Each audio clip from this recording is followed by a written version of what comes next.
Cerita diawali dengan bertemunya Dilsah dan ibunya yang penuh tangis haru. Ibu Sukran hampir pingsan mengetahui anaknya masih hidup.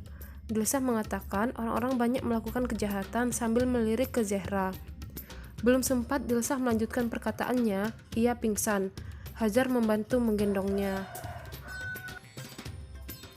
Di rumah Aslam B, Miran menanyakan apa maksud perkataan Azize yang mengatakan ibunya masih hidup.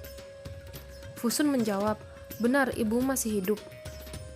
Aku akan mengantarnya kepadamu, tapi yang datang adalah ayahmu." Dilsah sudah aman. Miran menjatuhkan pistolnya dan berlari pergi.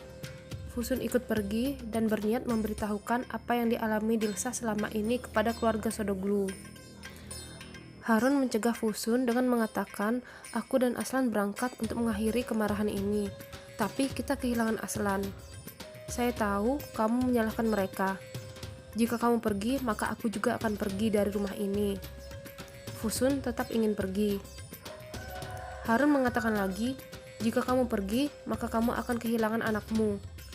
Tapi Fusun tetap saja pergi. Reyan, Gonul, dan Azad menyusul Miran. Kemudian Fusun juga mengikutinya. Harun mengatakan kepada Yaren untuk berkemas dan mereka akan pindah ke hotel. Azize dan Esma melihat kepergian mereka. Esma mengatakan, "Bagaimana kamu bisa melakukan ini? Mengapa kamu tidak memberitahu saya? Lalu, apa yang akan kamu lakukan?" Azize menjawab, "Ini adalah untuk pertama kalinya, saya tidak tahu harus melakukan apa." Hazar bertanya kepada Dilsah, "Apa kamu tidak apa-apa? Kamu harus istirahat dulu." Zehra mengatakan, "Biar aku saja yang membantu," dengan raut wajah sedih. Semua orang keluar dari kamar, tapi Hazar masih duduk di depan kamar. Zehra mendekati Dilsah dan mengatakan untuk tidak memberitahukan Hazar tentang apa yang Zehra ucapkan kepada Dilsah. "Aku kembali untuk menemuimu, tapi kamu sudah tidak ada di rumah. Saya mohon Dilsah, jangan beritahukan kepada siapapun." Hazar yang mendengar dari luar kamar sangat terkejut akan tindakan Zehra. Azad berada di luar rumah Sodoglu. Ia berniat menelpon Gonul, tetapi diurungkannya. Tiba-tiba ada Miran yang datang berlari dan mengatakan, "Ibuku, ibuku." Reyan, Azad, dan Gonul juga tiba. Mereka segera masuk ke dalam rumah. Miran bertanya kepada Sukran dan Hazar apakah ibunya masih hidup. Belum sempat Sukran menjawab, Dilsah turun dari tangga dan Miran pun melihatnya dengan berlinang air mata. Semua orang terpaku melihat kedatangan Dilsah. Di saat bersamaan, Dilsah memanggil ibu kepada Sukran dan Miran memanggil ibu kepada Dilsah. Dilsah berkata, "Kamu siapa? Putraku sudah meninggal. Aku tidak mengenalmu." Dilsah, lihat dia adalah Miran, putra kita," ucap Nazar kepada Dilsah. "Ibu, aku belum mati," kata Miran. "Ini saya Miran putramu," sambil ingin menyentuh Dilsah. Tidak, lepas, jangan sentuh. "Putraku sudah mati," kata Dilsah. "Dilsah, itu Miran putramu, cucuku," kata Ibu Sukran. Tidak, jangan bohong kepadaku. Aku telah menerima kenyataan bahwa anakku meninggal. Miran masih sangat kecil saat meninggal. Dia bukan Miran." "Siapa yang bilang aku telah mati?" tanya Miran kepada Dilsah. Ada Azize yang melihat dari pintu. Fusun datang dan membuka pintu lebar-lebar saat masuk dan mengatakan bahwa Azize yang melakukan itu.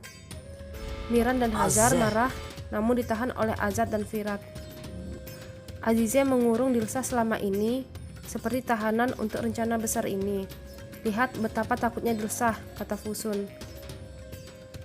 Dilsah yang ketakutan menyuruh Azize dan juga Miran untuk pergi.